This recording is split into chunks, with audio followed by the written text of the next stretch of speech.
ঠাকুর, মা ও স্বামীজির চরণে প্রণাম নিবেদন করে শুরু করছি স্বামীর গম্ভীরানন্দ মহারাজ কর্তৃক সম্পাদিত উদ্বোধন কার্যালয় থেকে প্রকাশিত শ্রী রামকৃষ্ণ ভক্ত মালিকা, ভগবান শ্রী রামকৃষ্ণদেবের অন্তরঙ্গ ও বিশেষ কৃপাপ্রাপ্ত ভক্ত মণ্ডলীর সম্বন্ধে এই গ্রন্থে বর্ণনা রয়েছে। আজ পাঠ করব শ্রী শ্রী ঠাকুরের পরম প্রিয় শিষ্য স্বামী প্রেমানন্দের কথা, অর্থাৎ সবার প্রিয় বাবুরাম মহারাজের কথা। আজ দ্বিতীয় পর্ব। ইহার পর যেদিন তিনি দক্ষিণেশ্বরে উপস্থিত হইলেন সেদিন রবিবার। কয়েকজন ভক্ত ঠাকুরের সম্মুখে বসিয়া কথাবার্তা বলিতেছিলেন। শ্রীরামকৃষ্ণ তাহাকে দেখিয়া সাদরে কহিলেন, বেশ হয়েছে, তুমি এসেছ, পঞ্চবটির দিকে যাও, সেখানে তারা চড়ুই ভাতি করছে। নরেনও এসেছে, গিয়ে তার সঙ্গে কথা বলো।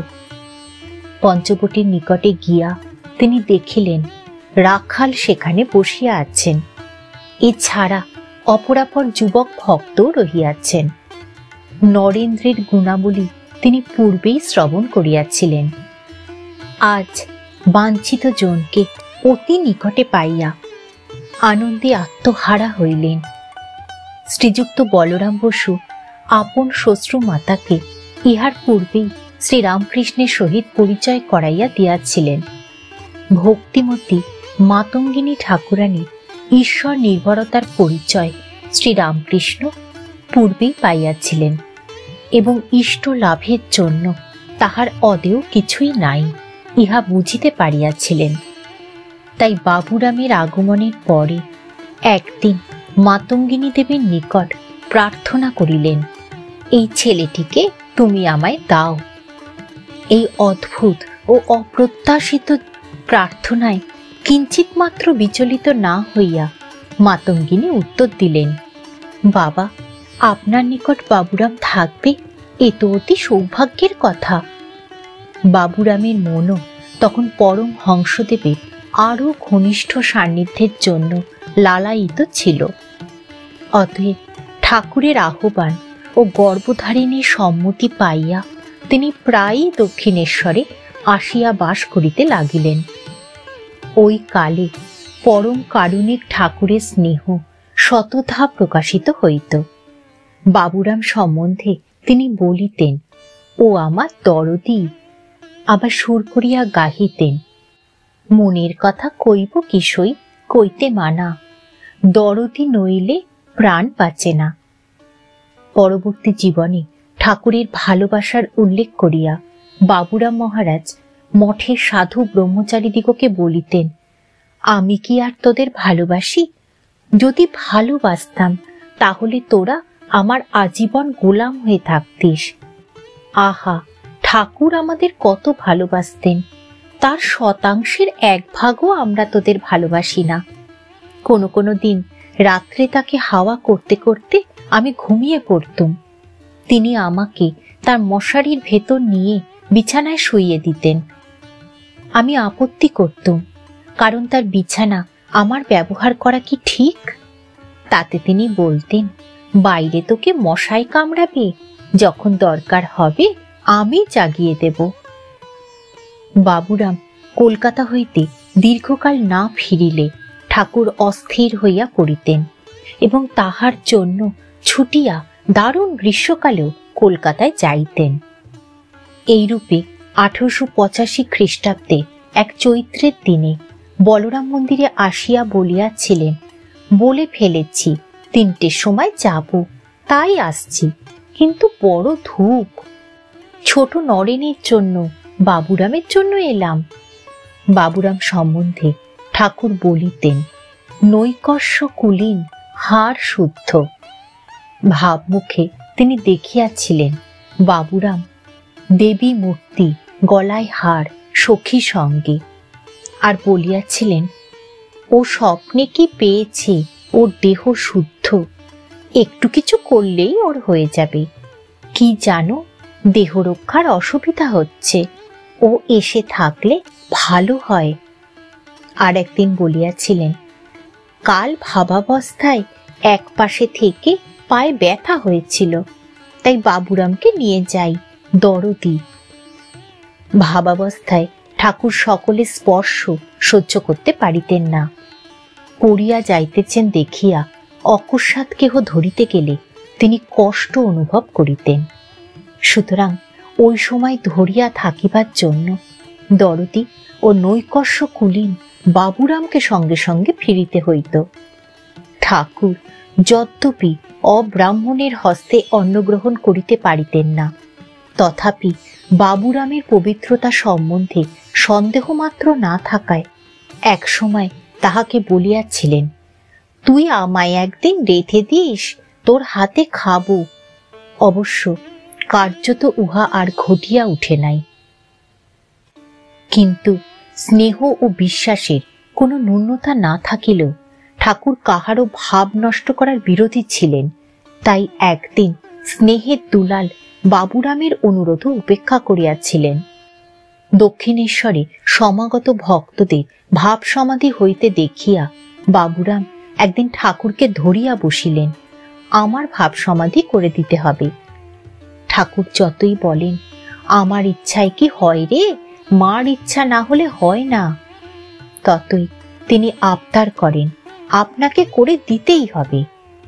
অগত্যা ঠাকুর জগদম্বা শ্রীচরণে নিবেদন করিলেন, কিন্তু উত্তর পাইলেন, বাবুরামের ভাব হবে না, জ্ঞান হবে। বাবুরাম প্রভৃতিকে ঠাকুর শুধু সাধারণ ভক্ত হিসাবে দেখিতেন না, তিনি তাহাদিগকে তাহার ত্যাগী বার্তাবহ ও উত্তরাধিকারী রূপেই গড়িয়া তুলিয়াছিলেন। সুতরাং তাহাদের সম্বন্ধে তিনি অতিরিক্ত সাবধান ছিলেন। একবার হাজরা মহাশয় বাবুরাম প্রভৃতি অল্প বয়স্ক কয়েকটি যুবককে নানা উপদেশ প্রসঙ্গে বুঝাইতেছিলেন, শ্রীরামকৃষ্ণ সিদ্ধ মহাপুরুষ, তাহার নিকট সিদ্ধাই প্রভৃতি নানা শক্তি প্রার্থনা করা চলে, তা না করে শুধু ভালো খাবার দাবার খেয়ে তার সঙ্গে সুখে বাস করে ফল কি? ঠাকুর পার্শ্বেই ছিলেন। হাজরার কাণ্ড দেখিয়া বাবুরামকে নিকটে আহ্বান পূর্বক বলিলেন, আচ্ছা তোরা কি চাইবি? আমার যা কিছু তা সবই তো তোদেরই জন্য। আমার যা কিছু অনুভূতি প্রভৃতি হয়েছে সবই তো তোদের জন্য। ভিখারির মতো কাংলামি করিসনি, ওতে মানুষকে মানুষ থেকে পৃথক করে দেয়। বরং আমার সঙ্গে তোদের সম্বন্ধ ভালো করে বুঝে নে এবং সমস্ত ধনের অধিকারী হবার চেষ্টা কর। বস্তুত বাবুরামকে ঠাকুর স্বীয় অলৌকিক দৃষ্টি সহায়ে এক অনন্য সাধারণ জীবন এবং অচিন্তনীয় ভবিষ্যতের জন্য গড়িয়া তুলিয়াছিলেন। বাবুরাম মহারাজ স্বয়ং বলিয়াছেন, তিনি গৃহীদের একরকম, ত্যাগীদের অন্যরকম উপদেশ দিতেন। ঘরে যখন কোনো গৃহী ভক্ত না থাকত, তখন দরজা বন্ধ করে আমাদের ত্যাগ বৈরাগ্যের উপদেশ দিতেন। আবার মাঝে মাঝে বাইরে গিয়ে দেখে আসতেন কোনো বিষয়ী লোক এসেছে কিনা, কামিনী কাঞ্চনে যাতে বিতৃষ্ণা এসে যায়, সেই জন্য সেসব কথা উপমা দিয়ে বলতেন, যাতে আমাদের প্রাণে বিঁধে যায়। আর ইহা যে শুধু উপদেশ রূপেই হৃদয়ে মুদ্রিত হইত তাহা নহে, জগদম্বা নির্দেশে পরিচালিত ঠাকুরের প্রতিটি আচরণ তদনুরূপ আদর্শ স্থাপন পূর্বক বিশ্বাস জন্মাইয়া দিত যে এই উপদেশের পশ্চাতে রহিয়াছে অপ্রকাশ্য অনুভূতি ও অনুপম জীবন।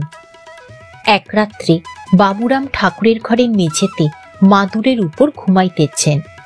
নিশীথে ঠাকুরের পদশব্দে জাগিয়া দেখেন, তিনি অর্ধবাহ্য দশায় বগলে পরিধান বস্ত্র রাখিয়া গৃহময় ঘুরিয়া বেড়াইতে বেড়াইতে থু থু শব্দে চারিদিকে মুখামৃত ছড়াইতেছেন আর বলিতেছেন, দিসনি মা, দিসনি। মা যেন ধামা পুড়িয়া নাম যশ লইয়া তাহাকে দিতে আসিয়াছেন, আর তিনি উত্তক্ত শিশুর ন্যায় মিনতি মিশ্রিত ত্রাস ভরে বলিতেছেন, দিসনি মা, দিসনি। অপর একদিন তিনি বাবুরামকে কামিনীর মায়া হইতে মুক্ত থাকারও উপদেশ দিলেন। ঠাকুর সেদিন বলরাম মন্দিরে ছিলেন। শৌচান্তে বাবুরাম তাহার হাতে জল ঢালিয়া দিতে লাগিলেন। ওই বাটির একটি গৃহে তখন বালিকা বিদ্যালয় ছিল। বাবুরাম যখন ওই কার্যে ব্যাপৃত আছেন, তখন একটি বালিকা স্বীয় অঞ্চল ধরিয়া উহাতে আবদ্ধ একটি চাবির গুচ্ছকে সশব্দে বনবন করিয়া ঘুরাইতেছিল। ঠাকুর বাবুরামের দৃষ্টি আকর্ষণ করিয়া বলিলেন, দেখ, মেয়েরা পুরুষদের ওই রকম করে বেঁধে বনবন করে ঘোরায়, তুইও কি তাদের হাতে ওই রকম করে ঘুরতে চাস? এই বিষয়ে দ্বিতীয় ঘটনাটিও সমভাবে শিক্ষাপ্রদ। তখনও বাবুরাম মাস্টার মহাশয়ের বিদ্যালয়ের ছাত্র। মাস্টার মহাশয় শ্যামপুকুরে থাকিতেন। সেবারে কলকাতায় বিসূচিকার প্রকোপ হইলে তাহার বাটিতে ওই রোগ প্রবেশ করিল। বাবুরাম প্রভৃতি ছাত্রেরা তখন বাটির মধ্যে রোগীদের দেখিতে যাইতেন। এই সংবাদ পাইয়া একদিন মাস্টার মহাশয়কে সাবধান করিয়া দিলেন, হ্যাঁ গা, বাড়িতে তোমার যুবতী পরিবার রয়েছে, তুমি ছেলেদের অমন বাড়ির ভেতর ঢুকতে দাও কেন? মাস্টার মহাশয় জানাইলেন যে উহারা তাহার ছাত্র, সুতরাং দোষ নাই। ঠাকুর তদুত্তরে নীরব না থাকিয়া ওই সাবধান বাণী পুনর্বার উচ্চারণ করিলেন। মাস্টার মহাশয় হয়তো তখনও বুঝিতে পারেন নাই যে ঠাকুর সেদিন সাধারণ ছাত্র ও শিক্ষকের সম্বন্ধ অবলম্বনে কথা কহিতেছিলেন না। তিনি তাহার চিহ্নিত ত্যাগী সন্তানের কঠোর সাধনার প্রতি দৃষ্টি নিবদ্ধ রাখিয়াছিলেন। বাবুরামের বয়স তখন আনুমানিক 23 বৎসর হইবে।